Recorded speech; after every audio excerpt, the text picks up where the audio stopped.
I am so glad you convinced me that the family car should be the Defender 110. It is so beautiful inside, it's so comfortable, and it just feels indestructible. Yes, it really is. I've been waiting a long time for the new model to come out. The Defender 110, I'm telling you, it's my favorite car of all times. It's my third one.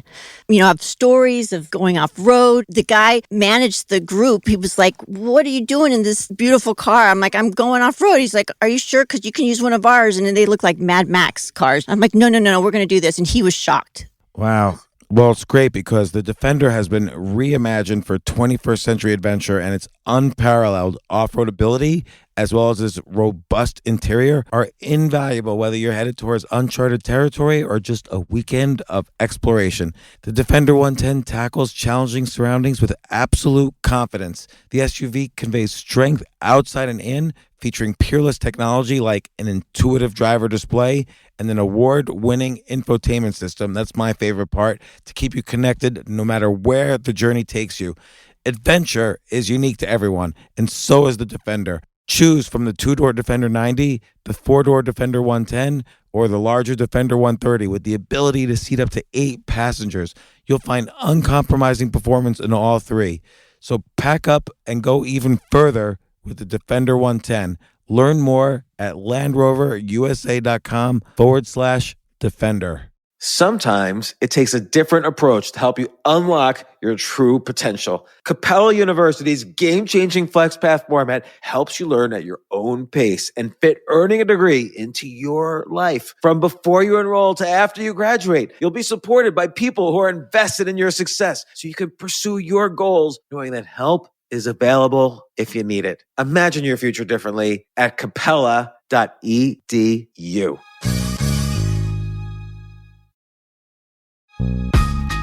This isn't your average business podcast, and he's not your average host.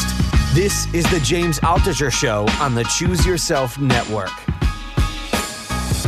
Today on the James Altucher Show. I think that question from birth is the thing that plagues all of us, right? Who am I? Why am I here? You know, as we grow up, we're presented with various identities, right? We can be a jock, we can be a nerd, we can be, whatever, right? And as we try these on, none of them work, right? As the layers of the onion get peeled back through experience, they sort of come at the end to realize, this is who I am. You know, you have this beautiful way of describing what is the artist's journey. But I want to talk about it not only in the context of, for listeners who want to create a work of art, but also where are we in our own stories? Are we the heroes or are we the red shirts? Meaning, on Star Trek, whoever wears the red shirt when they beam down to the planet, those guys are dead. Because you kind of imply that everybody is a hero of their own story. I don't think that's true. I think some people get the call to action and never respond to it. They have the opportunity to be the hero, but they don't respond. I'm sure that's true. But they should respond, and sooner or later everybody does, I think. I don't know because I think if somebody's listening to this and they're sort of a little bit lost in their life, or they're wondering, how do I get to that moment, or is there that moment in my life? I think the answer is yes, because it's built in to your soul from birth. Just like an acorn has got the oak tree in it already, I think each one of us is born with a calling and with an individual identity. So in other words, I think what I'm trying to say is our hero's journey is sort of ticking, and it wants to be lived out. And even if we are avoiding it through fear or whatever it is, or we're living an ultra-conventional life, or doing what other people expect us, or doing what we think we ought to be, that little time bomb is ticking.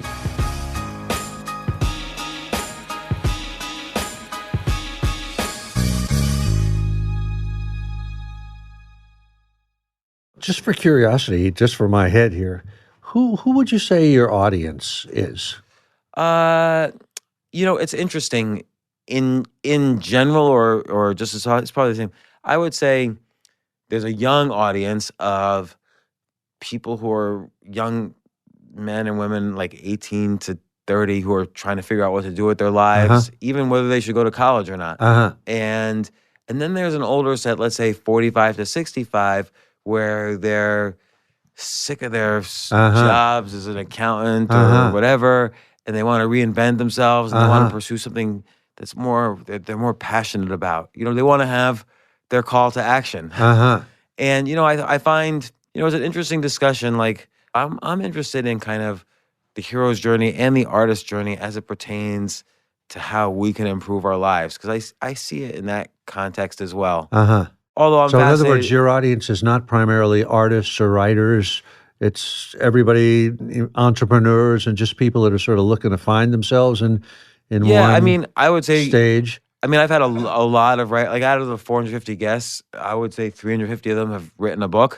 So, you know, at one point, people were even saying, you know, James Altucher's podcast is like the best book podcast.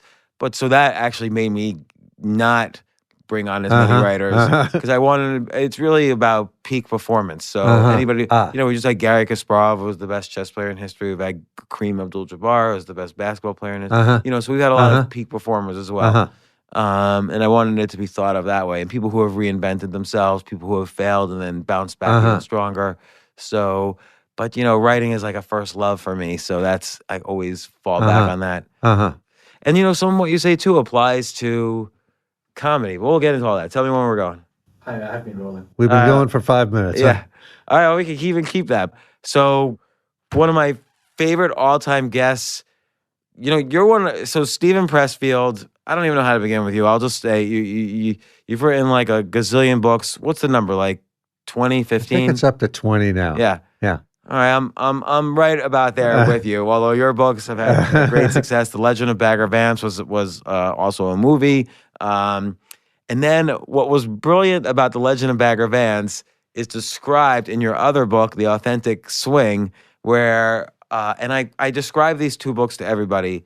The Authentic Swing is about how you use the ancient Hindu story of the Bhagavad Gita, the most famous story in Hinduism, most important story of Hinduism, I should say, and you use that almost beat by beat to write The Legend of Bagger Vance. I stole it, in other words. Yeah. Right, which is, well, I'm going to get to that because it's very interesting.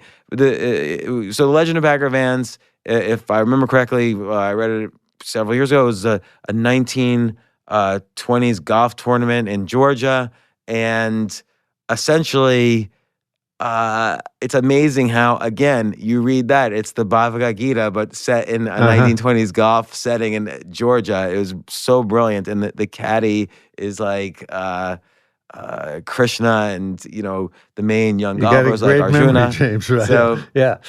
And it was just beautiful. And then the reason I like that is because when I started blogging around 2009, 2010, and telling my story, and you know, at first I was writing a lot about finance, but then I stopped all that and I was then writing my story. I realized something very interesting, which is that if you look at a lot of these ancient texts, there's great, you know, not only great storytelling but great wisdom.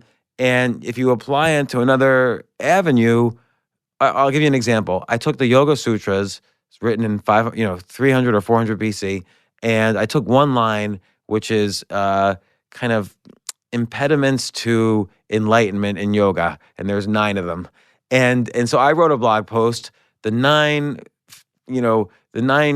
things that will prevent you from being an entrepreneur. And I didn't give any credit to the Yoga Sutras, but word for word, I took those 9 things and then described how to apply, and it became like my most popular article of the year. No kidding, yeah. Because what's amazing is, and this is what you did for the Bhagavad Gita, if a story's been focus grouped by 3,000 years of history and 1 billion people, it's probably a pretty good story structure. And so you just took that story structure and did The Legend of Bagger Vance with it. Yeah. Let's and just make great something that up. You don't need to cite it either. You know? Right, yeah. And like one Screw that. person in 1,000 gets it, you know? And not only do you not need to cite it, you could then later, like 15, 20 years later, write an entire book about how you did it. Yeah. So you get like two books for the price of one. And it's been done more times than we think. I mean, you remember the movie The Warriors? Yeah. That was about the gangs in New York? We met. We're friends with Thomas Waits. Who's in. Yeah, great So that's movie. taken straight from Xenophon's, Anabasis. Oh, I didn't know Totally that. ripped off, including the name Cyrus and the whole thing, you know? It's so funny, and James was in a gang. I think I was in the same gang. yeah, Oh, we'll talk about that later. Uh-huh. It's kind of almost a cliche to say Star Wars follows the Yeah, beats of the right. arc of the hero. Like that's kind of well known. But just kind of in to put it in. So what I want to talk about is you have you've collected 4 mini books, which I think are brilliant. The first one's called "How Does a Story Start?" The second one's called "What Is Your Story About?" And then the other two I have. These two I have right in front of me. The other two I have in PDF. And so I want to talk about those. I want to talk about, you have this beautiful way of describing what is a good book and what is good writing and what is the artist's journey. And I want to talk about those, but I want to talk about it not only in the context of for listeners who want a creative work of art, but also where are we in our own stories? Are we the heroes or are we the red shirts? Meaning, on Star Trek, whoever wears the red shirt when they beam down to the planet, those guys are dead by the end is of the that story. right? I didn't Yeah. know. So, are you Captain Kirk or are you one of the guys who beams down with everybody and you're just dead by the end? So because I think you kind of imply in these things that everybody is a hero of their own story. I don't think that's true. I think some people get the call to action and never respond to it. They have the opportunity to be the hero, but they don't respond. I'm sure that's true. But, they should respond, and sooner or later everybody does, I think. I don't know. I don't know because hope. look at your own story. You were a cab driver here. You were trying to be a writer unsuccessfully. I think you mentioned you worked for 28 years writing before you published your first novel. Something like that, Now yeah. 20 books later, Yeah. However you define success, I could define it for you and say you're a success because that's a thing you talk about, which is what is success, and we could talk about that later. But what if you had never really gave up? I mean, in order to be the hero, you have to give up things. There's you talk a little bit in one of the little books about physics and how often energy we put in one area, like let's say self-doubt, comes back to us in another area, which is self-belief. As you conquer that self-doubt, you get self-belief. But what if you had never given and sacrificed the things you did? You might not have been the hero of your story. Well, I guess that's true, James, in the sense that, like we're talking about the hero's journey, right? That starts with the hero, quote unquote, in the ordinary world, whatever that means, stuck in their job, stuck in their whatever it is. And then comes, according to Joseph Campbell, the call to adventure, right? Some sort of summons or your life breaks down or whatever it is. And immediately after that, in the myth, is the refusal of the call, right? Like Luke Skywalker, when he first gets called to go with Obi-Wan Kenobi, says, I don't want to do it, or Odysseus, when he's summoned to the Trojan War, he does that whole thing where he pretends to be crazy and sows the field with salt. And Peter Parker, when he uses his Spider-Man abilities to just perform in a boxing ring until his mentor, his believe Uncle it or Ben. not, I've never seen Spider-Man, but if you say that, well, that's exactly true. Forget the movies, just the comic books. Uncle Ben died and said, with great power comes great responsibility, and finally he says, I'm going to be a superhero instead. So then the hero's journey doesn't really start, as you say, until somebody does respond to the call. So if they don't respond to it, then you're right. They're not the hero of their own lives anymore. Right, because you. But I don't think it's ever too late to respond to that call. Right. Well, that's a good point too. And I don't think there's more. As you point out with the artist's journey, there's more than one journey you can have in life. Many journeys. Right. Yeah. So I want to get into that, but I love the phrase that after the call to action, the hero is going from the ordinary world to the extraordinary world. So think about it in terms of like Luke Skywalker in Star Wars. He's this whining little brat working on a farm on this desert planet, and then suddenly, boom, he's on spaceships, he's got lightsabers, he's training in the Force, and he rescues the princess. That's the extraordinary world. Yeah, well, I'm taking that from other people's books. Like, I'm sure you've read The Writer's Journey. You mentioned, I have not read that one. I'm blanking on the author, but Carl, he's really good. Vogler. Yeah, Carl Vogler. I don't know if it's Carl or not, but he was a real story consultant kind of a guy at Disney or Pixar, probably still is, like a real high-level type of guy. And he talks about Vogler. Okay. Yeah, really good book. Highly recommend it. And I think he's the one that I kind of stole that concept from. That Act One of a story of Star Wars or whatever is the ordinary world. It's the kind of before world. I'm stealing that one from Blake Snyder. Yeah, Save the Cat. From Save the Cat. Great And that book. once the hero responds to the call, they immediately enter, they cross the threshold, and it becomes Act Two, and then they enter the extraordinary world. Or I think that Blake Snyder calls it the inverted world, which is a sort of a whole interesting thing. And that's Act Two, and then on to Act Three and the climax. So in our lives, right, I think when we answer the call, whatever that is, and you've done this, I know, a million times, and you've sort of deliberately done it, like giving all your stuff away, right? I mean, that was in a way of, if I understand it rightly, a way of forcing yourself out of an ordinary world into an extraordinary world. And that was what you wanted to accomplish, right? Right. Well, yes, and there's backstory in that it wasn't like I was forced to do it, but there was a call to action. But you could force yourself to do that in that sense. Yeah. Yeah. And so, and yes, right. It's not like I think there's always, as you call it, the resistance in the artist journey. There's always some resistance. Like you can't just say, okay, I'm gonna dive headfirst into the extraordinary world because I love it. Yeah. No one really wants to at first. Like I didn't think to throw all my things away and dive into this. It's a kind of a set of circumstances happened which made it like, okay, here I go. Again, just like Luke Skywalker, his aunt and uncle were killed by the stormtroopers, and he's like, okay, I got nothing left here. Let me ask you this. Was there a mentor figure at that point? Was there an Obi-Wan Kenobi moment?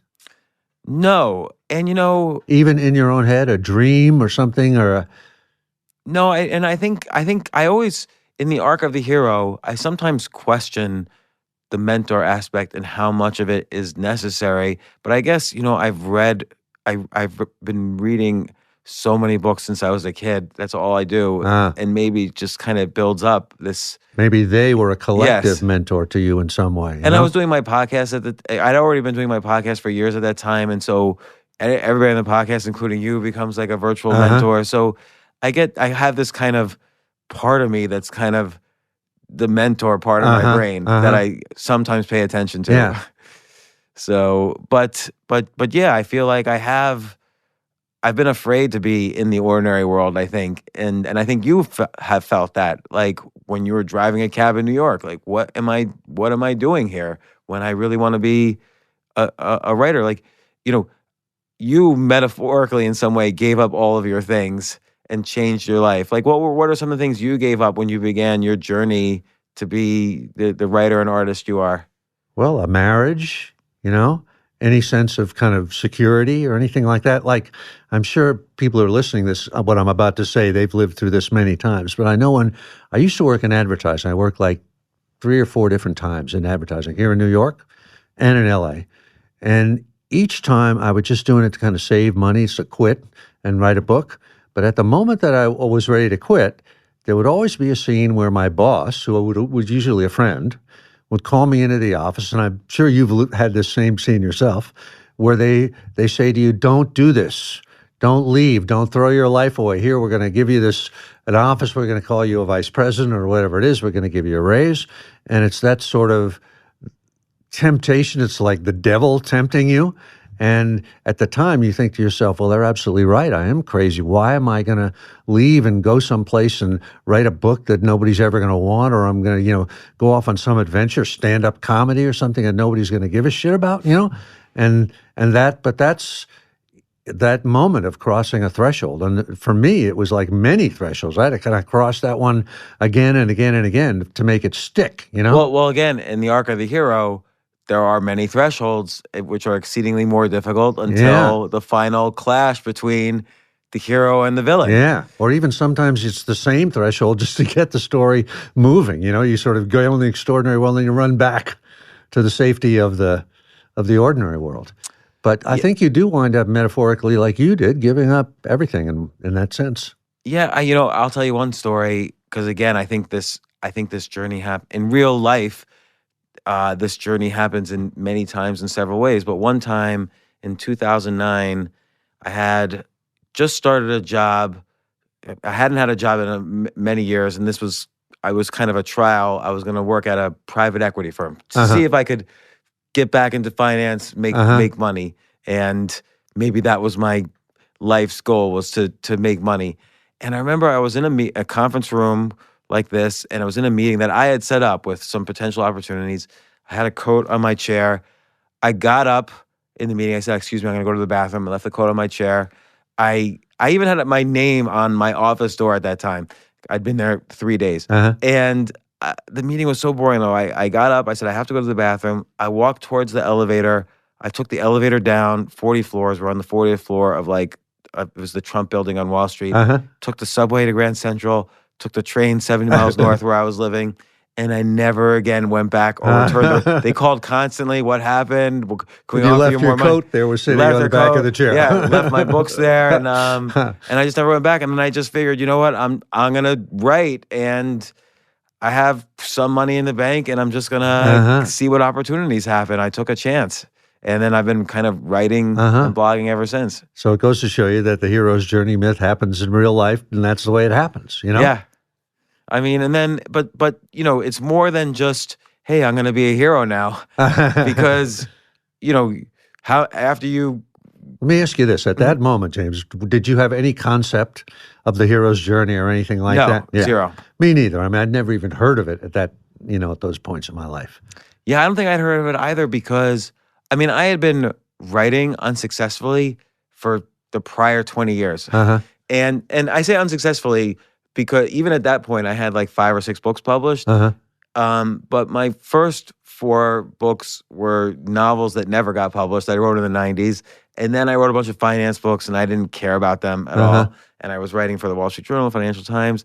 And I'm just like, you know what? I hate all this stuff, and I hate working for anybody. I just want to write my story. And that's what I've been doing ever since. So... And a different type of payoff than what you've been doing. I haven't written, many great. We haven't even mentioned the titles of your books. You've written many great novels. You have another one coming out.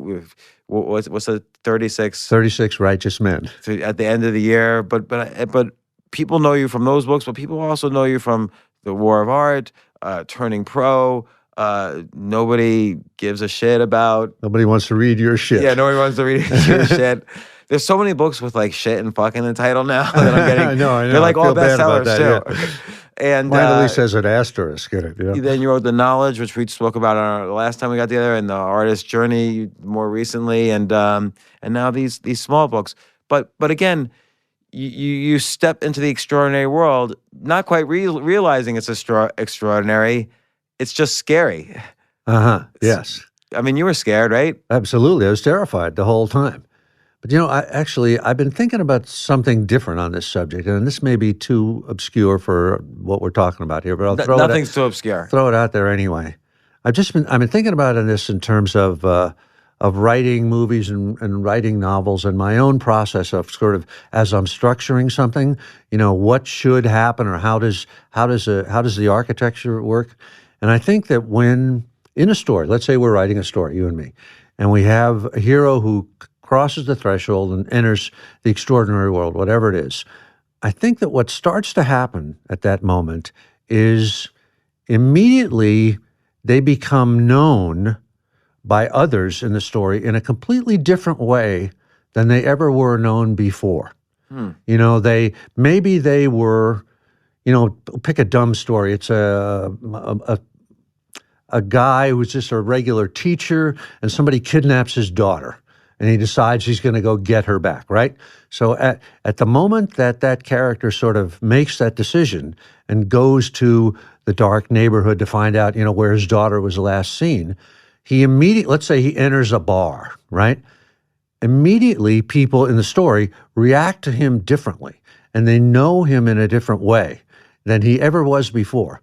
And he, the character, starts to see himself in a different way, sees it in other people's eyes, sees it in his own demeanor, and that the new way that people are knowing him is his real self. He's gotten, one step closer to who he really is. And then through Act Two, it kind of unfolds in deeper levels of others knowing him and of him knowing himself, the hero knowing himself. So whether that's true or not in stories, I don't know, but I've been thinking about that lately, and I think it's a really kind of interesting idea. Like, I would bet when you crossed into the extraordinary world in that moment, that probably almost immediately you started to think of yourself as a different person, and that people started reacting to you in a different way. Am I right? Yeah, that's completely true because I would say in two ways. One is I am no longer pandering to other people. So think about, again, Star Wars. Luke is pandering to his aunt and uncle there. He's just doing what they say. And I'm no longer vying for the approval of, let's say, a boss who's going to give me money. So I end up taking his orders instead of following my own internal orders. An identity. Right. That was a sort of a false identity. Right. And then at the same time, people react to you differently, not necessarily good or bad. Some people thought I was insane. Yeah. Whether I was this time or when I threw everything out or when I used to work for HBO and then I left that to start a business, to be an entrepreneur. This is 20 years ago, 23 years ago. So people looked at me differently then. There's a lot of, calls to action. I'm just thinking about, I'm sorry. Yeah, no, go ahead. I'm thinking about the story of Breaking Bad. Yeah, I was just thinking that when you were saying it. Because he started to realize, oh, I'm a devious criminal. Yeah. When at first he thought of himself as a mild chemistry teacher. And in fact, you can see that he's empowered by that. Remember in the pilot when he puts together the two gases, makes phosphine gas, and there's two criminal, meth dealers that are about to kill him in the trailer. I don't know if you remember that, but it's like he creates, mustard gas or whatever it is and kills them, And then at the time that he moment, strangles, he becomes a hero to himself, Yeah. And so I think that's kind of a really interesting, and that's kind of the payoff, or at least a start of the payoff of knowing yourself in a different way. Or, it's interesting. There's three people involved, right? There's the hero who knows himself in a different way. There's the antagonist or the villains who see him in a certain way. Yeah. And there's also the audience. So take Breaking Bad as another example. And I don't know how much of the audience has seen it, but the final scene of season 1 is him playing poker with his brother-in-law. And his brother-in-law is making his brother-in-law who's brother-in-law is the cop, right, or the FBI agent, right? Who's sort of in a weird way the villain. He's not a bad guy, but he's sort of the villain in terms of he's trying to capture whoever is doing this. He doesn't know it's his, And Bryan Cranston, Walter White, is his brother-in-law saying, you're just a wimpy teacher, you can't bluff. And then you see very clearly in the last scene, he's bluffing massively and wins. Yeah. And he says, yeah, you're right, man, I can't do anything. And so it's like sometimes the audience sees, but the villain didn't yet. The villain took another season or two to really see what was going on.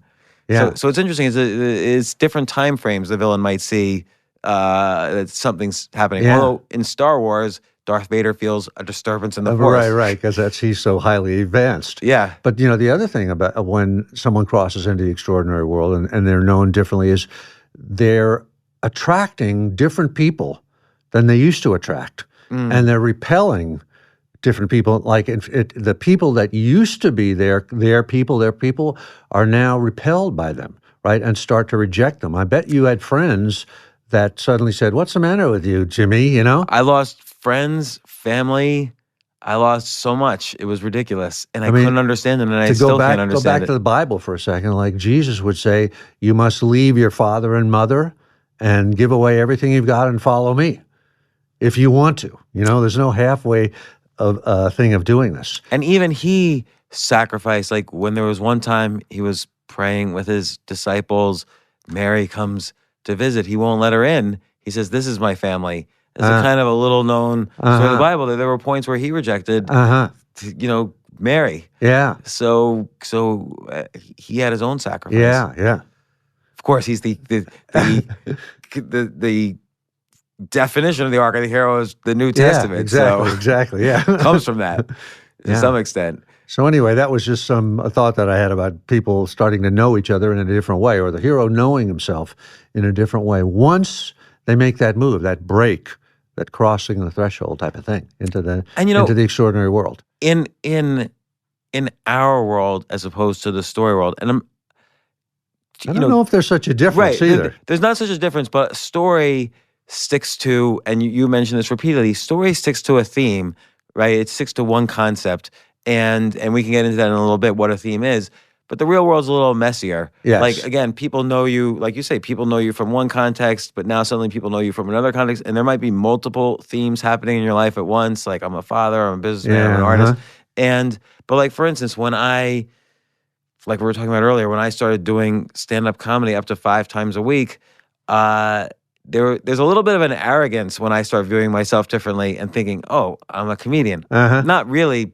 I haven't been doing it 20 years, like some of the photos on this wall.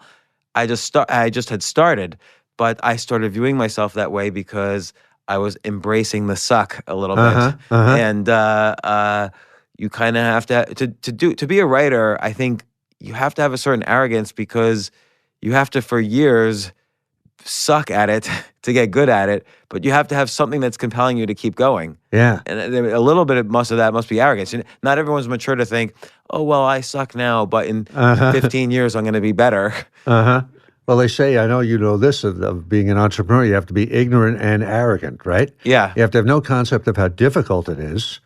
Otherwise, you'd never do it, right? And then you also have to be incredibly arrogant, which is basically just being dumb and naive and think, well, I can handle this, you know? Well, sure, I'll just become a brain surgeon, no problem, you know? Well, it's the same things for writing. Like, you have to think, okay, I'm going to write something, and even though 1 million books are published a year, everyone's going to want to read what I have to say. Because it's important. You know, and so you have to have ignorance plus arrogance plus a vision that this particular thing you're saying is important enough to stand out among the 1 million other books that are published that year. So you can't think, so that's why when you think about anything else, when you think about money, when you think about fame, when you think about success, when you think about awards, all of that is, I view as part of the resistance because it keeps you from the important thing, which is how do I say something more important than the other 1 million people trying to say something? And the other weird thing, I think, and tell me if you have this same experience, when I sort of committed in my mind to become a writer, I had no clue that I had anything important to say. And I still don't have that sense at all. And in fact, if anybody had asked me, I mean, the voice in my head was, how dare you sit down and try to, what do you know? You know, you don't know anything, you know? And so I think it takes a crazy sort of, I won't even say arrogance, it's kind of a faith just in your own soul or your own daemon or whatever, that somehow it's going to come to you or you're going to arrive at it if you just, you know, peel back the onion enough that there's something there, even though I certainly never had a clue or that you know, that I had some kernel of wisdom or gold that I was going to try to deliver to the world. I just thought, let me just start. If I can only just start, maybe something will eventuate along the way.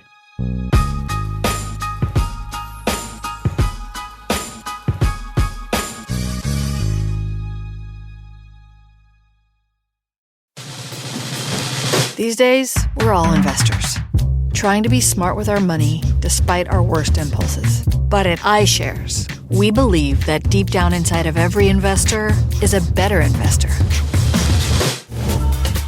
One that's just waiting to be let out. Explore iShares ETFs and insights and let your best investor out. Visit iShares.com for more information. You know what I love about fantasy sports is that even though I'm not going to be a great basketball player or a baseball player or a football player or whatever, I feel like I get to participate and make decisions and use my knowledge of these different leagues or these different sports to compete. So it's like I can pick my team or I can pick my favorite players and I could use my knowledge to make predictions and maybe even make money. So with the basketball season here, you can now pick combo projections across football and basketball from the Specials League on Prize Picks. This is a league created specifically for combo projections that include 2 or more players from different sports or leagues. Want to play alongside some of Prize Picks' favorite players like rapper Meek Mill and comedian Andrew Schultz, who's also been a guest on this podcast, and I've been a guest on his. You can now find community plays under the promos tab of the app to view entries for some of the biggest names in the Prize Picks community each week. Look, Prize Picks even offers a reboot policy so that your entries stay in play even if one of your players gets injured. For football and basketball games, if you have a player who exits the game in the first half and does not return in the second, that player is rebooted. Prize Picks is the only daily fantasy sports platform with an injury insurance policy. What? So I love playing it. I love anywhere where I can use analytical ability with my interests to demonstrate some skill and maybe make some money. And I like the game-like aspect. I do wish they had chess as a category on prizepicks.com, but I'll settle for what they've got. Maybe I should make my own fantasy chess league. But in any case, I love Prize Picks. Go to prizepicks.com/James. Use code James for a first deposit match up to $100. That's the easiest $100 you're ever going to make. So that's prizepicks.com/James and use code James. Daily fantasy sports made easy.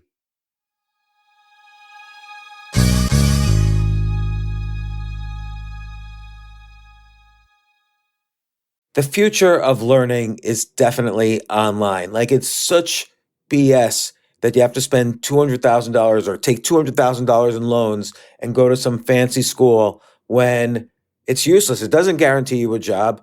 Most employers, including me, do not care about degrees or grades or anything like that. We want to care that you love what you're doing, that you know what you're doing, in some cases that you have experience or that you're willing to learn. But people in general love learning and are curious. Like, the key to success is curiosity. And I think masterclass.com is the perfect model for online learning. I'm really happy they're sponsoring this episode. If you're going to give a gift, give the gift of learning. Masterclass makes a meaningful gift this season for you and anyone on your list, because both of you can learn from the best to become your best, from leadership to effective communication to cooking. Let me tell you some of the classes I've taken. I've taken comedy from Steve Martin. I mean, can you believe I can take a class from Steve Martin on comedy, or Judd Apatow, my favorite comedy director? I could take an actual class from him on writing. Wolfgang Puck on cooking. Dan Brown on writing, or Judy Bloom, who's been on this podcast, on writing. By the way, Wolfgang Puck also has been on this podcast. It's such a pleasure. I try to take classes all the time from masterclass.com. And whether you're watching Masterclass on TV or listening in audio mode in the app or on their site, the quality speaks for itself. It's like these Masterclass instructors are your own personal mentors that are going to help you reach the next level. How much would it cost to take one-on-one classes on comedy from Steve Martin or on chess from Gary Kasparov? You just wouldn't be able to do it. But it would cost hundreds of thousands of dollars. With a Masterclass annual membership, it's $10 a month. Memberships start at $120 a year for unlimited access to one-on-one classes with all 180 plus Masterclass instructors. So it's not just $120 for one instructor. You get all 180 plus Masterclass instructors. Boost your confidence and find practical takeaways you can apply to your life and at work. And if you own a business or are a team leader, use Masterclass to empower and create future-ready employees and leaders. That's the real education in today's world. So this holiday season, you can give one annual membership and get one free at masterclass.com/JAS. JAS, of course, stands for the James Altucher Show. So right now you can get two memberships for the price of one at masterclass.com/JAS. Masterclass.com/JAS. Offer terms apply.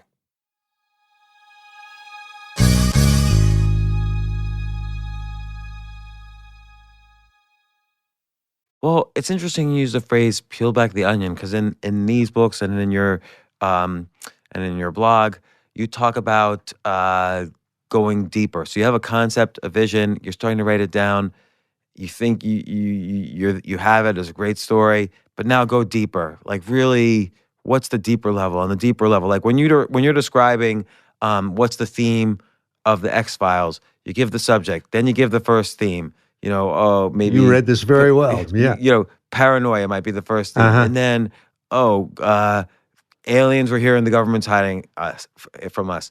And then the third level, aliens are here, they've done some amazingly dark things, and the government's hiding that also. And you got to 8 different levels of theme as you go deeper and deeper. And even the 8th level, it's not obscure. It's like this idea that we might not know anything about the world around us. Yeah. And even just that is a theme, as you point out, that everyone can relate to. Like, there are some times where we think we know everything, but everything could just be a simulation, or, Right, like the Matrix, what's who real. knows? Yeah. Right. So Yeah. so it's just interesting that when you say peel back the onion, I think one of the skills that you develop as an artist, or that you've developed as an artist, is that not necessarily that, you put in the time and you're telling more important stories, but the skill you're developing is going deeper and deeper into the theme of what you're saying, and you have this ability now to go deeper and deeper instead of just telling a fun story. Yeah. But I think that's just a natural progression for anybody. As a stand-up comic, I imagine you're just hoping to find at the start a joke that's going to make people laugh, right? Right. 2 rabbis walk into a bar and an alligator comes up to them, right?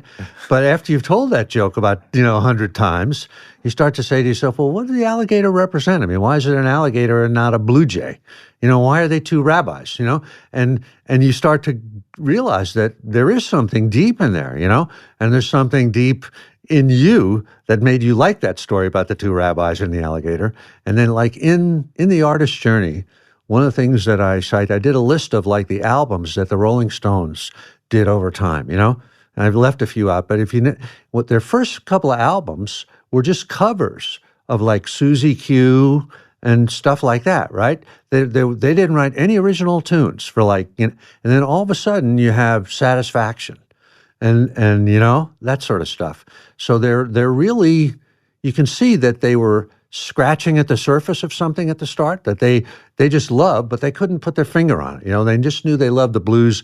They loved Chicago kind of blues, that kind of thing. And then as they got into it deeper, and it might not even have been conscious, although I bet it was, they started to ask themselves, well, what is it about the blues that I really like? What is it about Howlin' Wolf or whoever it is that they just love to listen to? And then they start to say, well, how can we do that and do this in a different way, So we're not just aping, those same 4 chords or whatever the hell it is that blues is made up of. So I think naturally over time, you do start peeling the onion back.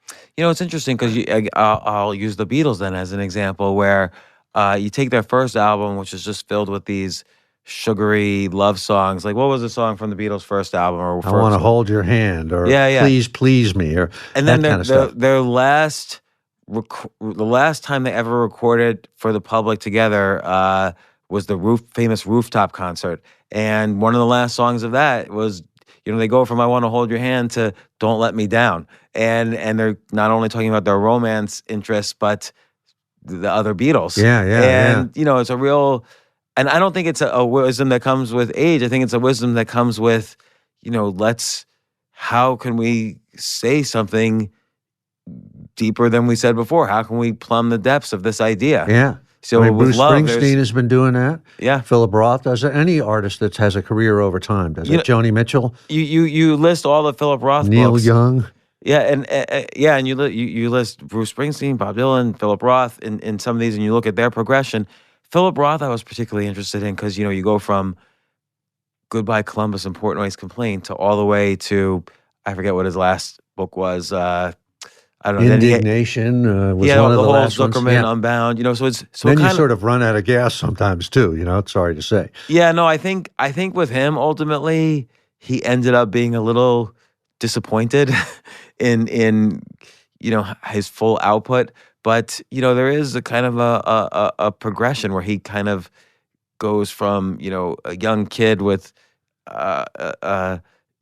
kind of the problems of youth and being a little shy and awkward and whatever, and but very sexually, wants to be sexually active, to the problems of middle age, to kind of these deeper issues about society. Past so he certainly should not be disappointed. He's a great artist. He did great stuff. I'm sure he was always on the short list for the Nobel Prize, but he never got it. Yeah, I think that's what disappointed him. As we're talking here, are we evolving? I'm just asking, are we getting to a theme here? What are we talking about? And we're sort of just winging it.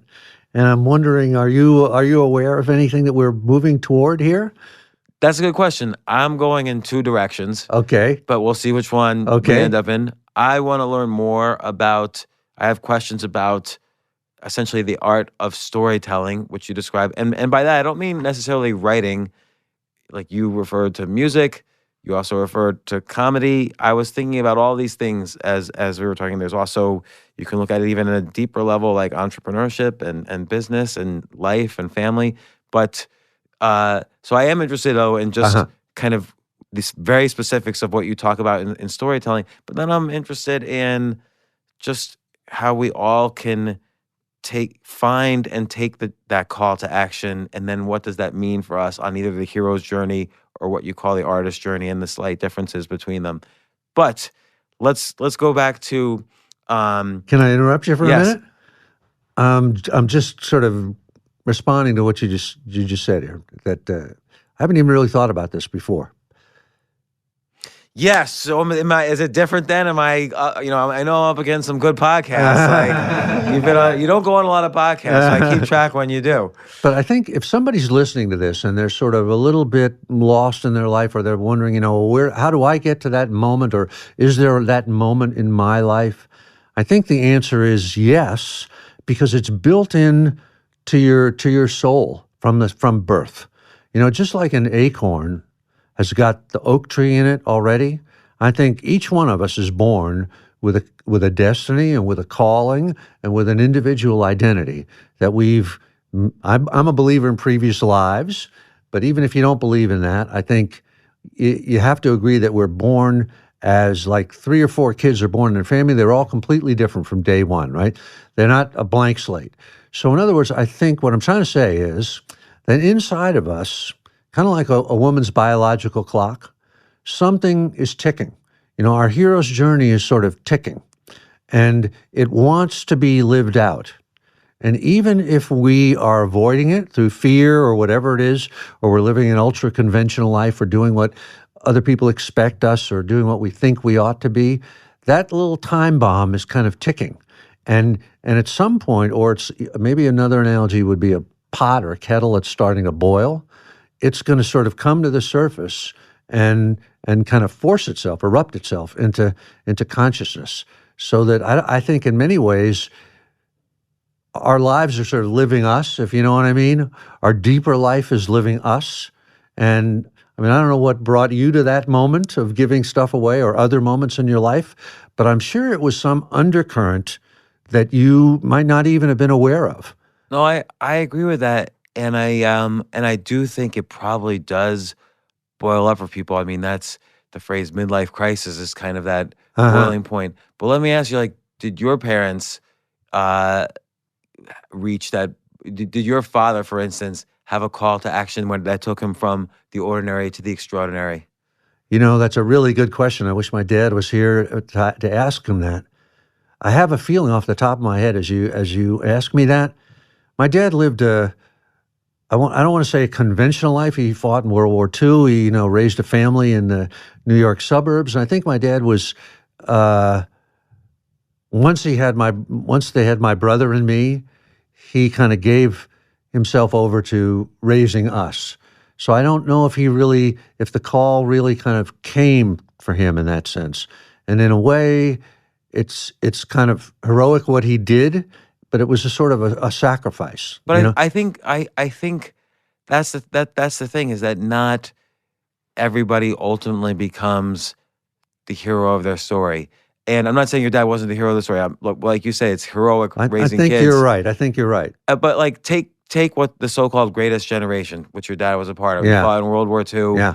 But then the 50s happened, where there was this sort of, after the war, we had enough. That generation had enough. They got tired. They wanted the benefits of fighting in that war, which was what they thought was the conventional life. Yeah. Let's even put up the wall around our house to keep out the unconventional. Yeah. And I think a lot of people, and that's why they were so threatened later on by, the late 60s and all the youth movements then and so on. You could make a case, it's just coming to me as you're saying this, that, I'm a member of the boomer generation, and you could make a case that our generation, this boomer generation, acted out the hero's journey of their parents, in some way, carried that on. I mean, why did that entire generation just sort of freak out in kind of a mass, real social movement that dominated the country for years? Yeah, it's interesting, I guess, because, World War II for many young people was kind of this extended transition from youth to maturity. And whereas the boomer generation, many people who didn't go to Vietnam, for instance, didn't have that extended break, didn't have that intensity of fighting in a war. Yeah, yeah. And so instead of just moving into the 1950s style of conventionalism, you were 18, 19, 20, you're like, I'm not doing that, because they were 27 when they did it or whatever. Yeah, yeah. They were done with World War II and then the GI Yeah. Bill, so they were much older. Yeah. And then, but at 18 or 19, you can't have the white picket fence, so you have youth movements Yeah. and this that Yeah. changed the world. And flipped it to the other side, if you think about the greatest generation, there were guys that were like 20 years old and 21 years old flying bombers over Germany. So they were like propelled into maturity, into incredible maturity, responsible for the lives of so many other people, not to mention destroying other people's lives, that maybe that was an incredible crisis too. They were just forced, they were kind of forced onto a hero's journey before they were even remotely ready for that kind of thing. Well, and think about On a mass level too. I mean, think about the literature that came from World War II out of that, not for better or for worse in some cases, but, you had Catch-22. Catch-22, Naked and the Dead, Yeah. From Here to Eternity, and then all the, Jewish writers, Primo Levi and everybody, Viktor Frankl, on the nonfiction side. It was such an amazing call to action that heroism is almost like a natural output of that. And then you have the 50s where, like, take a book like On the Road.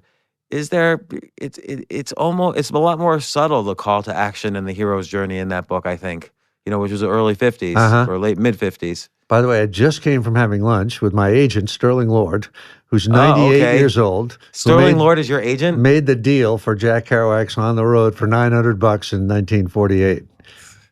That's amazing. Yeah. I didn't know it was 1948. I thought it was a little later. I thought think Town it- I of think the I'm- Country, I think, was I think I'm right. Maybe I'm wrong. So, but whatever, it was around that time. Yeah. But, it's a little more subtle,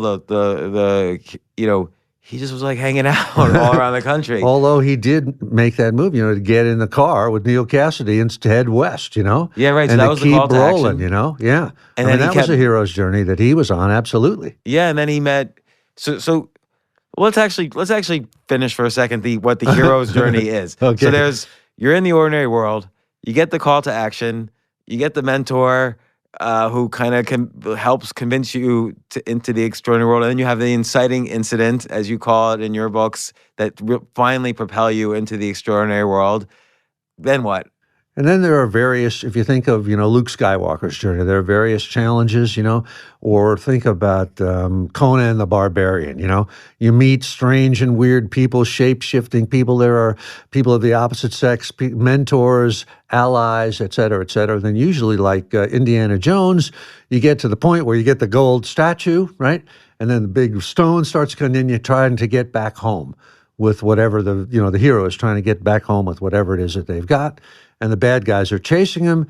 And if you want to go back to the Odyssey, it's Odysseus, trying to get back from the Trojan Wars through all the things, the Cyclops, Circe, Scylla and Charybdis, all of that stuff. And finally, the hero returns home, but doesn't return home empty-handed, returns home with a quote-unquote gift for the people, whatever that is. And that's the end. So the hero's journey ends where it began, in a way. So the hero returns home, but like Dorothy, returns to Kansas, which is in Christopher Vogler's book, The Writer's Journey. He really gets into that in great detail. But she's a changed person, like Odysseus is a changed person. And then to get to my own book, The Artist's Journey, that's, to me, when the artist's journey starts. When the hero's journey ends, the artist's journey starts.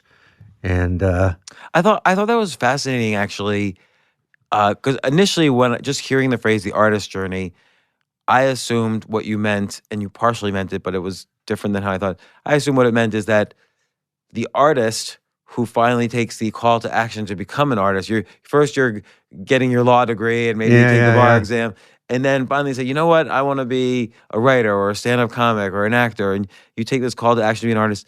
And I thought you were basically just saying I shouldn't say just, but you were basically saying it mimicked the hero's journey. But the subtlety is that the artist's journey often most successfully happens when it's at the end, when it follows the hero's journey. So we've been through this life experience that's been both horrific and exciting, and you return with a gift, and now you have the tools in place, the life experience and the material to begin the artist's journey, which is, again, now it mimics the hero's journey with one exception, is that you have this life experience. Yes.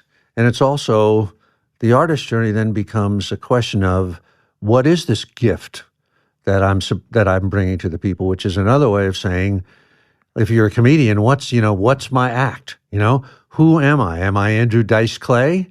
Or am I Richard Pryor? Or who am I? What's my material, right? Or if you're a painter, it's what am I going to paint? If you're a singer, it's what is my medium of expression? What is my gift? Who am I? And at that point, at least as I am positing the concept of the artist's journey, you're no longer racing around the country and having tragic love affairs and, all that sort of stuff, being arrested and things like that. Now your life becomes in a way boring. You're sort of settled down and you kind of say to yourself, well, what is my gift? How do I have to live my life for the next week, the next month, the next year to find out who I am? And we were talking about peeling back layers of the onion, and to go deeper and deeper into whatever my gift is. Like Philip Roth definitely had a gift, right? He had a theme. He had something he was working on his whole life. Woody Allen, Jackson Brown, you name it. If you look through their works, they're definitely on the same trail. They don't go off that trail very far.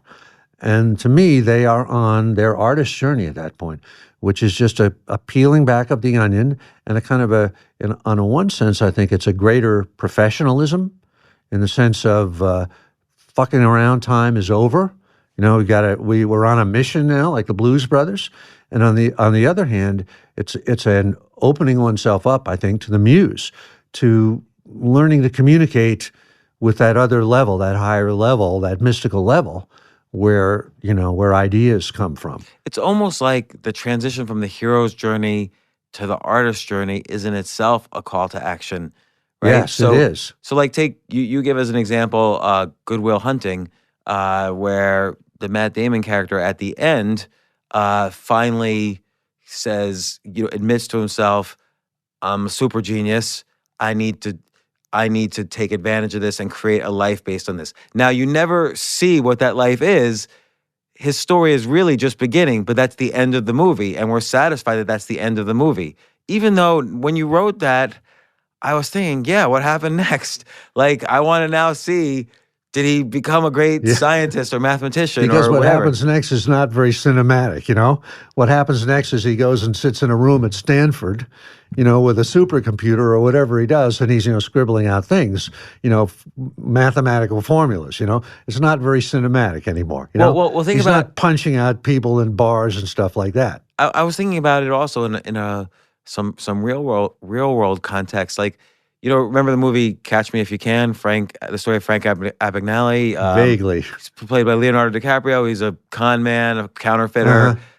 He pretends to be a lawyer successfully for many years. He counterfeits money. He does all these crazy things. And this one FBI agent is the villain, is constantly after him and finally catches him, whatever. And that's the end of the movie. It's like this whole journey from youth to the end. He's done all these amazing cons, and finally the FBI guy captures him. But then after that, it's based on a real story. The real Frank Abagnale gets out of jail by helping the FBI uncover other counterfeit cases. And like you say, we never really know that full story. That's not in the movie at all. It's maybe like a footnote at the end of the movie. Yeah. But that's his artist journey is, because counterfeiting is a form of artistry in some sense. Yes. But his artist journey is, like you say, it's not as cinematic, but it's still very much a story. Now, I wonder, I can't quite really bring it to mind. I can't really remember the story. But I wonder if that career that he embarked on, sort of like being a hacker, exposing other hackers, was not his real career. You know, I would rather see him. You know, he was doing fiction his whole life, right? Right. Creating these phony. I would have rather seen him, you know, become Philip Roth or something like that. You know, Yeah. or Francis Ford Coppola or something like that. I wonder if he had that urge or if he just loved I wonder if he counterfeiting did. so much. Yeah. That was his passion. Yeah. So, you know, so there's, you know, sometimes I get confused with their journey back, like what that means in a story context, which is at the end of the arc of the hero. So let's take the story of Jesus, for instance. I guess the journey back is like 3 days go by and he comes back from the dead. Luke Skywalker, he comes back and now he's a Jedi. Or he's at the beginning of his Jedi training. He's fully accepted who he is. Rocky, he comes back somewhat of a feeling like a champion. He didn't quite win the championship at the end of the movie, but he feels like it. And the gift that he brings back is, I don't know, he's famous. He's treated differently. I don't know. It got a little confusing to me in that part of the analogy. Yeah, I'm not too sure about that myself. But you could say that character that they wound up at the end was embedded in the beginning, right? It was a sort of an unexpressed character, that like within Luke Skywalker, there was that hero, even when he was on Tatooine on the evaporator farm, right? Mm-hmm. And same with Rocky, right? That's sort of like the theme of that movie was, you know, a bum can be a champ. Anybody bum can be a champ if he's given the chance, right? And he does prove to be a champ, right? In the subsequent movies, you know, I can't quote number 2, 3, 4, and 5, but he does. I just remember 2 was the rematch, 3 was the Russian guy, 4 I forget. Yeah, I forget too. Dolph Lundgren came in at some point. Yeah, Mr. T was in there somewhere. I can't quite remember. Oh yeah, which one was 3 and which one was 4? 3 was Mr. T and 4 was I think Dolph Lundgren came before Mr. T, but okay, I forget now. Whatever. But yeah, so often the sequels are kind of a little bit the artist's journey. So, you know. Well, they're sort of cheats. They're sort of reversions of the hero's journey, you know? Well, of the first hero's journey. Like now you have Rocky is coaching Apollo's son, and we're already into the second movie of that, right? Right. The second Creed 2, yeah. So, you know, you talk about in these books the inciting moment, but you just said a phrase earlier, which I think is almost equal to the inciting moment. I'm curious about it. And it struck me 3 times. So when you describe Jason Bourne's inciting moment, it's when he says, "Who am I?" And you just said, "Who am I?" You know, and I wonder if that's always the inciting moment when they realize, "Oh, I'm right I'm right in the middle line, that thin, tiny middle line between the ordinary world and the extraordinary world. Which one am I? Am I ordinary or am I extraordinary?" And you have to ask this question, who am I at that point? I think you hit the nail right on the head there. And it's like sort of what I was just saying before about how things will boil up inside you and spontaneously make you cross that threshold. Because I think that question from birth is the thing that plagues all of us, right? Who am I? Why am I here? You know, and we're as we grow up, we're presented with various identities, right? We can be a jock, we can be a nerd, we can be, whatever, right? And as we try these on, none of them work, right? And we find ourselves in some sort of an ordinary world. We get married, we have we have a house or an apartment or whatever it is. But that question, you're absolutely right, I think, James, is who am I? Who am I? And if we're living a life that's not kind of true to who we really are, if we're really a stand-up comic or a writer and we're working on Wall Street or we're doing something like that, that thing is kind of applying pressure internally on us. We may feel it in dreams or whatever, or we'll act it out in real life. But I think you're right. When the hero crosses the threshold and goes into the extraordinary world, whether he realizes it or not, or she realizes it or not, the real question they're asking is who am I? And they may be at the start, they have an idea that I'm going to be X as I enter this extraordinary world, and that might not turn out to be true. By the end, as the layers of the onion get peeled back through experience, they sort of come at the end to realize, this is who I am. I thought I was a happy housewife, but I realize I'm going to have to be out alone in the world, raising my kids on my own, and finding out who I really am that way.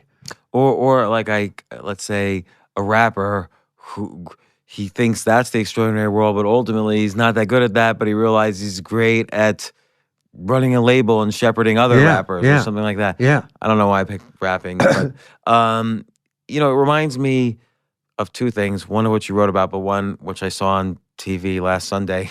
There's this TV show Crashing on HBO, which is about kind of an up and coming comedian as he finds his voice, and he auditions for a certain kind of to perform in a certain comedy club, and the woman who's the booker who has to pass him, she said no, and she said, you have to answer these questions: who am I? Why now? Which is related to what you point out as Boris Stanislavski's Right, three questions of drama with a slight twist. But I thought that was interesting. The who am I is in the inciting moment. The why am I kind of gets figured out shortly afterwards. Like, do I really want to save the princess? Am I a good Jedi? Am I a bad Jedi? And then the why now is kind of the story. And I'm just curious your thoughts on that, because again, that when I thought about that from a comedian point of view, and what you brought up earlier, there's a whole spectrum of comedians. There's ones who they perform downstairs every day. They say their setups, their punchlines, everybody laughs, everybody goes home. But then there are the ones who, those are the ones you really know from the specials and the movies and everything, who really go deeper on that question of who am I, and why now? Like a Dave Chappelle or whoever, or Chris Rock or whatever. Or I would say, who am I, why am I here, and what do I want? Which I think are the three Stanislavski questions. Maybe I'm wrong. But, you could pick any of those, any questions like that. I wrote it down. Hold on. But, of course, they're the same questions that you and I ask ourselves in our real life, right? That's our whole, who am I, why am I here, what do I want? Yeah, and I'm going to find the exact, who am I, why am I here, what do I want? You're right. I mean, certainly in a scene, if we're actors in a scene, right? What do I want? I want to find out where you've taken my daughter, And you can't play the scene unless you know that, right? Right, so take Liam Neeson in Taken, which, by the way, I've never seen the movie. I don't think I haven't even seen the movie. But you don't think you need to see the movie, right? Because we get it. This basically, he has some skill set that's dangerous, and his daughter's stolen, and the kidnappers don't care. Yeah. So who am I? I'm a seriously dangerous guy who's trying to live a normal life. Yeah. But you might pull me into being dangerous again. Why am I here? You kidnapped my daughter. What do I want? I want her back, or all hell's gonna break loose. Right. And that you describe it with that scene. Again, I've never seen the movie, but now I do. And it's interesting. But let's look at like Lawrence of Arabia, where he kind of had to discover who he was. Yeah, that's a great one. A great example. But just as you were saying that, James, have you seen that show Deep State? No. Which I think, it's really the exact same scene as it's same thing as Taken, He's a spy, he's retired, they start fucking with his family, and, it's like he's pulled back into that world, and he turns out to be a major ass kicker, that kind of thing. So I think in the Liam Neeson analogy, even though you haven't seen the movie, sort of the real thing is that his real nature is he is an ass kicker, He's really not a guy that can pretend to be an insurance salesman or whatever. It's a little bit like Breaking Bad, Once they get over that side, they finally find out that this is who he really is, Or Jason Bourne. Yeah, same thing. What was another one you were talking about? Like a million of them. Yeah. Oh, what we were talking about? Oh, I don't. But in real life, though, I think the purpose of drama and the purpose of storytelling and the purpose of a writer is to create these safe spaces where people living in the ordinary world could practice being in the extraordinary world. I agree completely. And to encourage them to take the step and go across that threshold, Right. Like obviously I can't grab a lightsaber and blow up the Death Star because there probably isn't such a thing. Or if there was, it was in a galaxy long time ago. So it's over. But being forced, being encouraged by this story that I'm safely experiencing in a theater to ask these life deepening questions is really important. Like who are you? Steve, I'm asking you. Yeah. I'm asking you personally. You're asking me now? Yeah. Well, as I say in one of these little books, I am a servant of the muse. That's who I've sort of, through many incarnations, have come to decide. That's my identity. That's who I am. And so you're here basically to create these stories, or the way I just put it, to create these safe spaces for people to experience the extraordinary. And what do you want? Which is an interesting question, because you talk about what does success mean, and I think it's very complicated in the world of the arts, or in any world really, but it's particularly complicated in the world of the arts, where some of it's subjective, some of it's objective, like money and awards. So what do you want? How do you answer that I question? want to kind of follow that same journey that I'm on. I mean, I'm a believer in the muse. I believe that there's another dimension of reality above this dimension, and it corresponds to a deeper part of our soul, or is our soul, our neshama, and that part of ourselves. When I talked before about something boiling up or pressure building, I think that part of ourselves, it's like a super tanker going through the water where you can only see like the top iceberg top of it, but underneath the water, there's all this fuel is going along there. So that part of us, in my view, is our real self. This surface thing doesn't have anything to do with anything. And we were born with that deeper part. And this is my view of life, right? And in the terms of an artist, one of the reasons I guess it was in the artist journey that I did those lists of Bruce Springsteen's albums and Bob Dylan's and Joni Mitchell's and everything, is so you can see kind of the progression of them.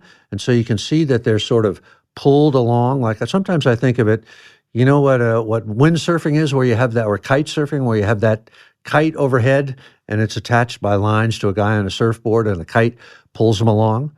I think, to me, that's the muse. That's this other level. And it's pulling us along. And we may think we're in charge of our life, but I don't think we are at all. And our job is simply to follow that. And so I sort of go from one project to the next as the goddess delivers them to me.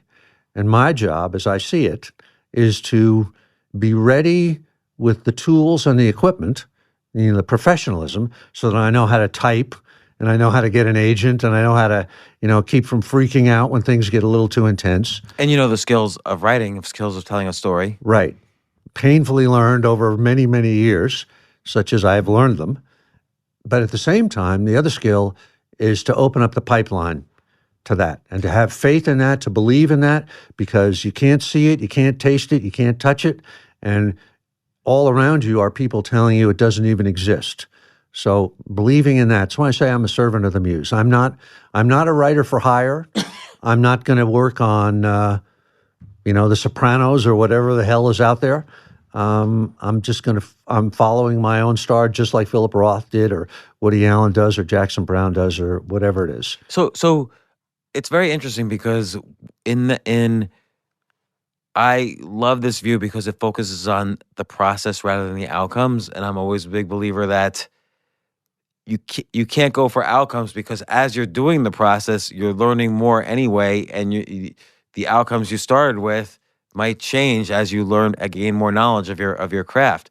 But that all aside, you even say in I think it's in one of these books where before you start a writing session, you pray to the muse. So it's almost like you're channeling this other energy, this other side of yourself, the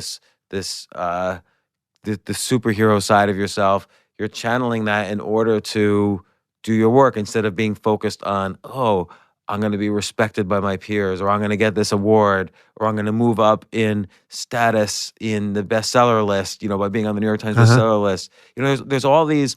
You mentioned that this is a deep part of us to be drawn to this higher energy, and it's kind of pulling at us. But a lot of people are also drawn primarily to, what is my hierarchy and what is my status in that hierarchy? That's also primal from a biological point of view, as opposed to a spiritual point of view.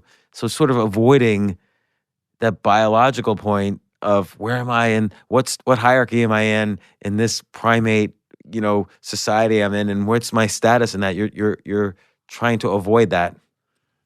I'm reading a really interesting book right now called Falling Upward by Richard Rohr. Have you ever heard of No. this? Rohr. And he is a Franciscan monk. It's a very short book, kind of like The War of Art. And his philosophy, or the point he's making, is that he divides life into two halves: first half of life and second half of life. And in the first half of life, he says, our natural concerns are hierarchy, getting the job, establishing an identity in the world, a family, whatever it is, that sort of thing. What he calls it, like creating the container. And then in the second half of life, you ask yourself, well, what goes into the container? And so I think when you're an artist and you're on that artist journey, at least from my point of view, I know many, many artists pursue Oscars and that sort of stuff, acclaim and all that kind of thing. Money means a lot to them, status, hierarchy, and so forth. It doesn't mean anything to me, and I kind of will whip myself if I find myself starting to think those thoughts, because I think the goddess hates those thoughts and really disapproves of them. But in the second half of life, you're really asking yourself, who am I? What is my gift? Why am I here? And really, you become much more giving in that second half of life. And empathy and non-judgment becomes much more of a part of it. You're not really competing with everybody to try to beat everybody out. You don't really think, if I can defeat so-and-so, then I'm okay. You're really in a much more giving or teaching or sharing type of frame of mind. But I also think that that way of, of pursuing hierarchical goals, status and so forth, is resistance with a capital R. And if you want to destroy yourself as an artist, do that. Well, and I think that's why so many people who, they feel like they've got to take jobs for the money, and then later on they'll write their novel, and so many of those people get disappointed later in life, and they don't end up pursuing their dreams. That's not to say that can't work. I think people can, for years and years, do jobs for hire, for money. I mean, I certainly did. But hopefully at some point they cross over and start to ask themselves, what is the muse talking to me about? What am I here for? And the one thing I would say though is, it doesn't have to be defined by first half, second half.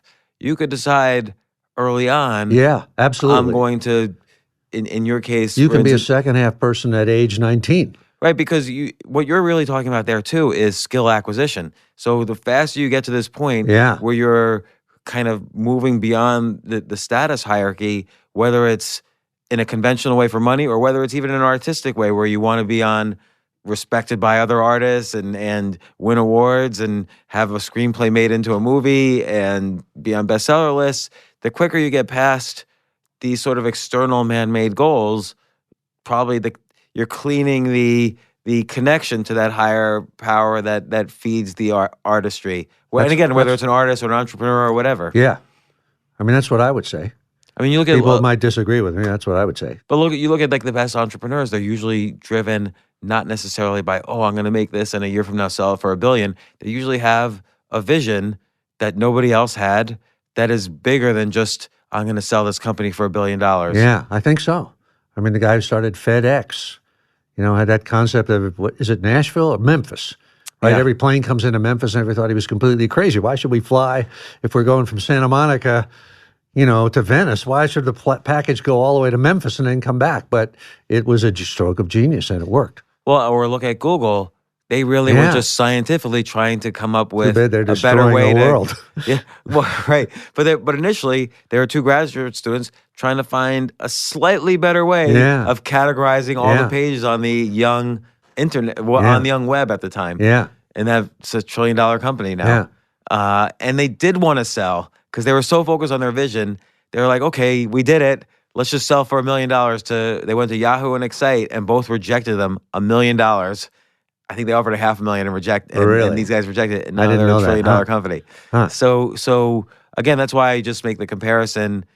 If as much as possible you can avoid status hierarchies, it's better for just general skill acquisition. Not necessarily first half, second half of life. It could be any age. could be 50 also, you could be 60. And that's why I also, there's that, I'm curious what you think about like the Anders Ericsson or the Malcolm Gladwell 10,000 hour rule, which is, it takes 10,000 hours to become, let's say, close to the best in the world at something. 10,000 hours of what is called deliberate practice to become the best in the world at something. I think it's true. At least in my experience, it is. So, but I'm wondering though, you've developed various skills where you were able to borrow from one skill set to apply it to another one. So for instance, you wrote screenplays. How much of it, but first you were writing and trying to write novels for many years, like 2 decades before you sold your first screenplay. So I wonder how much you borrowed from trying to write novels when you started to write screenplays, which is similar skill, but different.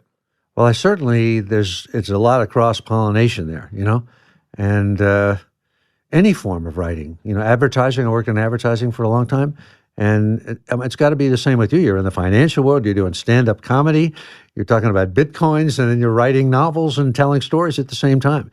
So it all kind of is grist for the mill, it all feeds in there. I wonder how far apart two things can be before you can't borrow as many hours. Yeah, really. It's like as far as possible, and it still works, doesn't it? Because I at some point a year ago, I kind of figured, what am I? Or who am I? Am I a writer? Or I realized I'm doing podcasting, I'm doing writing, I'm doing stand-up comedy, I'm doing public speaking. I'm also communicating as as the face of a business. And yet I can't put 10,000 hours into all of these things or I'll be dead. So I kind of felt like the umbrella was sort of a performer, like an entertainer of some sort, and an entertainer with valuable information, like a court jester who speaks the truth. Yeah. And that allowed me to say, okay, now I can borrow 10,000 hours from public speaking and put it into comedy, or 10,000 hours from writing and put it into speaking or podcasting or whatever. So you're asking the question, who am I? Yeah. What is my gift, right? And I think you're also creating something that has never existed before. There's never been a James Altucher before, right? There's never been anybody doing that thing that you're doing. There are people maybe that are doing something in the same area, but you're inventing yourself as you go along. But I would say to you that your muse, already knows all that. And the more you can listen to her and follow her, which you are following her, you're obviously following her because you're a guy that kind of follows impulses and has guts to do it, to leap off the cliff and to cross into the extraordinary world. And so I take my hat off to you. You're inventing yourself as you go along, and it's an interesting process. But you've written about this and you've experienced it for so many years. How would you advise someone listening to this to sort of, how do they even, after they've been, those senses have been deadened for so many years, as for so many of us, how would you suggest they find what that extraordinary, Are you really asking me to say that? Yeah. Well, I would say, and I've never really said this either, but if I were advising somebody, step one, I think, would be listen to your dreams. I mean, your real dreams, the dreams that you dream at night.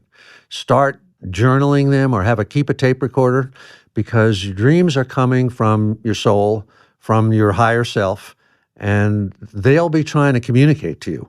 Or if you don't do that, do any of the other kind of techniques like that Jung popularized, or active imagination or that kind of thing, sitting down just writing stuff.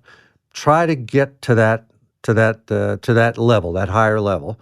But the other thing I would say is to be of good cheer, and because that force, whether you deny its existence or not, is working inside you. That biological clock is ticking inside you, and it is guiding you. So the only thing I would say overall is get in touch with that more, any way that you possibly can. I think sometimes I hear people ask you this, they say, well, where do your ideas come from? Where do you get your ideas, right? And I have a feeling, I can't prove this, but ideas, I think, are coming to all of us all the time. But a lot of us don't have the skill to listen. We're in the shower, an idea comes, it comes through, I think I'll start a company that does this, and we've forgotten it by the time we put the soap down, Whereas I think somebody like you or me, or people that are sort of professionals in this business or have committed themselves to it, we hear those ideas more. When that idea comes through, we go, oh shit, that's a great idea, and we, write it down somewhere, even if we come back to it, months later. But again, that's coming from that other dimension. So, and just like writing, I think that's a skill. It's a muscle that has to be exercised. Exactly. Just like learning your dreams. I mean, you will, if you try to write down your dreams for the first month, you're not even going to remember anything, right? They're just going to come and go. But as you start to, actually write them down, wake up, dictate them into a thing, and you'll start to remember more and more and more of them. You'll acquire that skill, just like you're talking about with ideas. Do you do that? Do you write down? I do that, absolutely, yeah. So it's very, very helpful. Let me recommend one book. There's a book called Inner Work by Robert Johnson, who is a Jungian psychologist, and he just talks. It's a really short, easy book, almost as short as that, about your dreams and how to analyze them. It's really good. I love that you're recommending books that not only have I not read, but I've never even heard of. Usually everyone's kind of read, there's the same batch of books that go around that everyone's read. Because they're good. I'm not complaining about those books, but I love that these are new books now to well, feed within a me. certain world, everybody knows about this book, but it's one. It's a good one. I recommend it to you. So one thing you mentioned in these books, and I'm going back and forth between kind of like this macro self way of using the hero's journey to help ourselves and the artistry and so on. But then there's also kind of just the technical, okay, this is also how you tell a story. So you mentioned that the inciting moment, the call to action, is like the first pull. And then there's the second pull where that call to action is ultimately resolved after all the conflicts and everything. And maybe just define that a little bit. Okay, this is a sort of a storytelling principle that you might get if you took Robert McKee's course or if you took anybody else's course.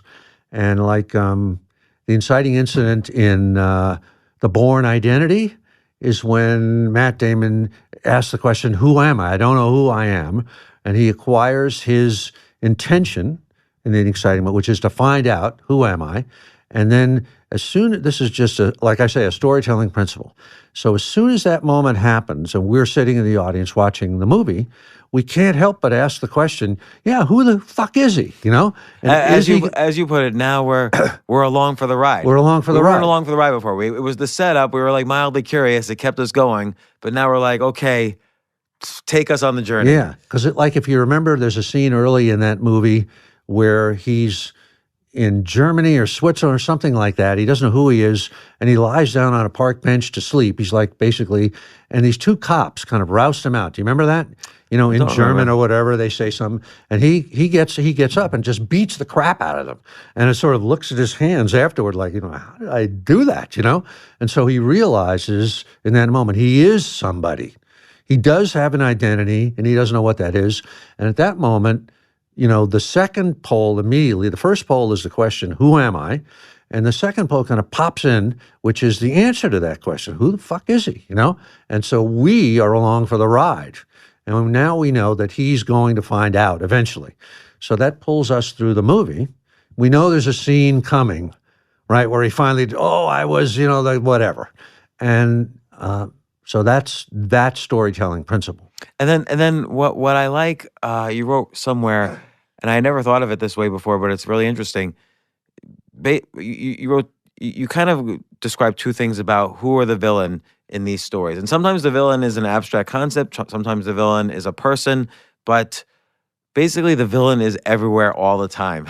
Like the villain's just constant. Like even after you think the story's over, there's still the villain popping out, like a hand the mummy's hand coming out of the ground to grab you one more time when you think the whole story is over. So just villains constantly, which I thought was very interesting. I never thought of the villain that way. I always thought of it more as like a chess game, like my move, then your move, then my move.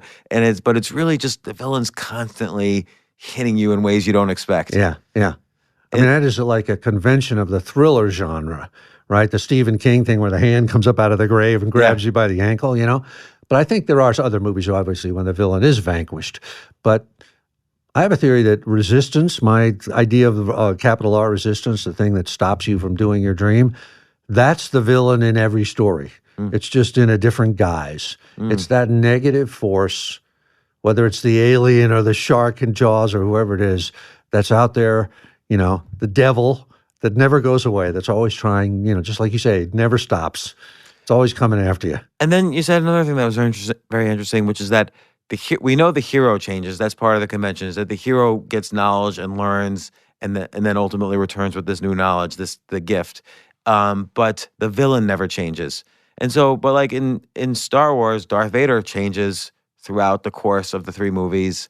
How do you, or maybe I'm Star not Wars, an expert in all of the Star Wars things, but you could probably make a case that in a way Darth Vader is a hero, or a hero of certain subplots. I mean, it's what Anakin Skywalker is his real name.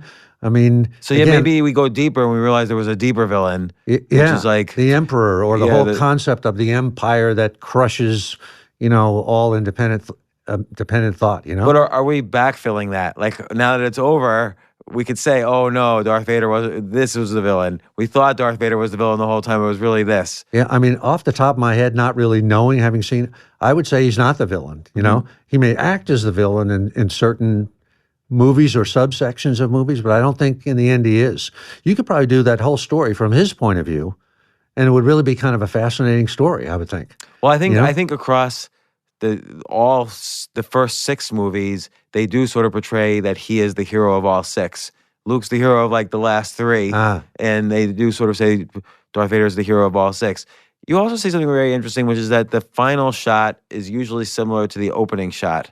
And I thought that was interesting because I could think of counter examples, but let's think of some positive examples. Like The Godfather was an example that you give, which is that it starts off roughly in the Godfather's office, and people are being extra polite to him and treating him like the Godfather and asking him for favors. And then it ends with his son, Michael Corleone, in that same office, and now everyone's treating him with that deferential respect. So it's the same. And then the scene. door closes on Kay, beautiful. his wife. Yeah. Yeah. And but other movies, I'm trying to think, A Good Will Hunting was another example. But like other it's not in every movie. It's just a concept that, it's an interesting concept as a storyteller to keep in mind. Right. And so even yourself, metaphorically. Am I going to do this? Yeah. It's the hero's journey with the hero coming home, that it all sort of, it's a circular or semicircular thing. It starts and comes back. So given that it's almost so formalized, this arc of the hero, how come everybody can't write a thriller? I don't know. It's a very good question. I mean, I've tried to write them and failed. So, not everybody can do everything. Like, where did you fail at when you were writing a thriller? I think one of the things I did was I violated the rules of the genre. I didn't really learn the signposts that you had to, the beats you had to hit. I kind of cheated and I tried one and it didn't really work. So in addition to the arc of the hero, for each genre, as you guys point out in the story grid, as Sean Coyne points out, there's kind of beats that you have to hit. So like in the thriller, as opposed to the mystery, in a thriller, the hero has to be completely at the mercy of the villain. Like his life That's is one at stake. beat. Yeah, that's one scene that you have to hit. Yeah. In a mystery, it's not necessarily the case. I think so. Again, I'm not an expert in all of these things, but that's one of the beats that Sean taught me that there's a scene, the hero at the mercy of the villain scene has to be in there somewhere. And, it's just a convention that holds true. And if it's not there, then the audience gets pissed off, or the audience feels like, I don't know, it didn't quite work for me. There's something empty. It was something hollow. So why'd you violate, given that you know the rules, why'd you violate the rule? Because I didn't know the rules, Well, okay, take a romance now. And you describe the way we Again, I'm not an expert in all this stuff, Right, but there are rules, there are conventions. So I like how you described The Way We Were. It was the movie, this old movie starring Barbra Streisand, Robert Redford, and you described it in terms of the ins and the outs. So at the beginning and the end, we're kind of, in. We know what's happening. Like in the beginning, they're going to fall in love, and at the end, they're either in love or they're not, or something happens. Right. But in the middle, they get further and further apart as the challenges happen in a romance, and maybe at some point they hate each other, and then somehow they either come back together or things get resolved. So what's am I describing that right? The ins and the outs? Well, yeah. I mean, that the opening image and the closing image, the opening scene and the closing scene, ideally will be opposites of each other. Except that they'll look the same. Like, as you said in The Godfather, both scenes are in the same office. But in one, you have the original Godfather, Marlon Brando, sitting in the chair, and at the end, it's Al Pacino sitting in the chair. So almost, if you don't even see the whole movie, if you only see the first scene and the last scene, even though you don't know exactly what happens, you kind of get the sense of what has happened. So ideally, I think an opening and a closing, have those qualities. That they look similar, but they're as far apart emotionally as they could possibly be. To show that change has happened, that something has been revealed, and the truth has been revealed that was already there. And in The Way We Were, this romance, and I actually haven't seen it. I just know what I read in your book. You should see it. It's a great movie. I'm going to. It looks like a great movie. But I'm going to give a spoiler. At the end, they're not together. Right. It's a tragedy. It's a sad ending. Yeah. So is that acceptable in the romance? Absolutely. Yeah. I mean, if there's there's a happy ending, the couples go off together. But there are many, many movies where they don't, right? Where I guess because the love story doesn't work. Yeah, because they ended up just sticking to their conventional ways as opposed to they were just too far apart in the end. So, I know we're coming to an end on time. What are you doing? I'm running out of gas. How come we can't talk all night? What are you doing next? I do actually have to go. So I'll just read one or two quotes from you that I really like. No one is born a pro. You've got to fall before you hit bottom, and sometimes that fall can be a hell of a ride. And so, what you're saying there, if I could understand, is you're describing the artist's journey. You need the hero's journey first. Exactly. Then we talked about the self-doubt and the self-belief. We can do this again too. All right. Well, when are you coming back? Because we'll do it in L.A. the next time you're out at L.A. I'm gonna be in L.A. at the end of February. Okay, so I'll be there. Are we gonna be we'll go to Malibu. You ever go to Malibu Farm? Yeah. You mean out on the pier? Yeah, her brother-in-law and sister-in-law own it. Oh, great. So no kidding. Yeah. Is that One Gun Farm or whatever that is? What is that? Malibu Farm. Oh, because I noticed that like all of their products that they sell, or a lot of their food comes from a place called One Gun Ranch or One Gun Farm, which I've just seen in the paper. It's two women. I don't know. So I was wondering if you could tell me what that was. Probably a supplier to Malibu Farm. Oh, pretty cool. Oh, let me ask you this before, and then we'll finish, and then we'll part two will be later. How many friends do you have? How many friends? You're my only friend. Like we're acquaintances, right? I feel like I could call you and you'd pick up the phone, but we only met in podcasts. And maybe we'd be friends if we hung out more. But who do you like? Not who, but how many people do you hang out with on a regular basis? I have quite a few friends actually. In fact, here I'm back in New York for a week, and partly it's business, but also I'm seeing friends that I haven't seen in a while. How many friends do you think someone needs?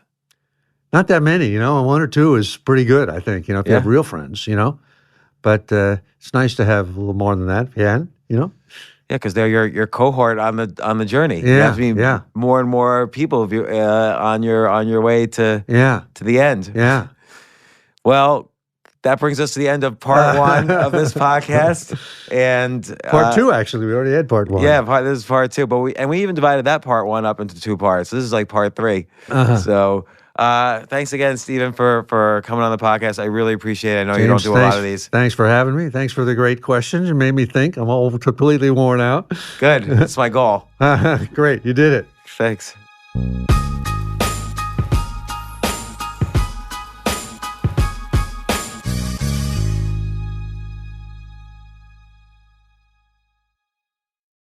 AI might be the most important new computer technology ever.